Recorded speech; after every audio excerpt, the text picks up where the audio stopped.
Иднината на Западен Балкан е во Европската Унија. Ова е едногласната порака која испраќа Европската народна партија со усвојувањето на резолуцијата на Конгресот во Малта, на која учествува и владино-партиската делегација предводена од премиерот Емил Димитриев и лидерот на ВМРО ДПМН Груевски.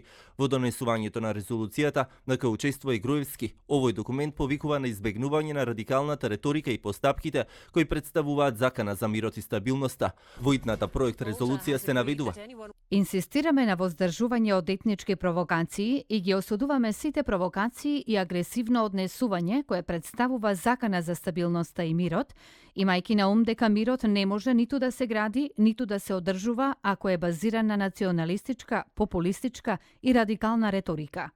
Ги охрабрува земјите на Западен Балкан да не губат мотивација и вклученост во процесот на пристапните преговори, туку да ги продолжи неопходните реформи, имајќи на ум дека Западниот Балкан има јасна европска перспектива и може да се потпре на поддршката на ИПП.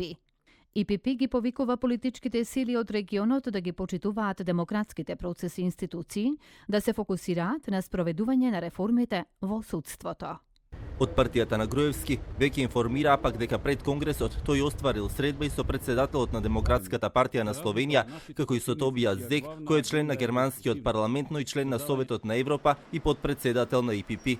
Во делот на шефови и влади и држави на самитот на ИПП е предвидено обраќање на премиерот Димитриев, кој како што соопшти од ВМРО ДПМН треба да се осврне на приоритетите на интегрирање на Македонија во Европската Унија. На Конгресот ќе присуствуваат над 2000 учесници, вклучително и 760 делегати, а најавено и присуство на германската канцеларка Ангела Меркел, председателот на Европската комисија Јункер и председателот на Европската Унија Доналд Туск. Останува отворено прашањето дали со кого дестабилишментот на Европската Унија, владино-партиската делегација ќе оствари средба на маргините во рамките на дводневниот самит.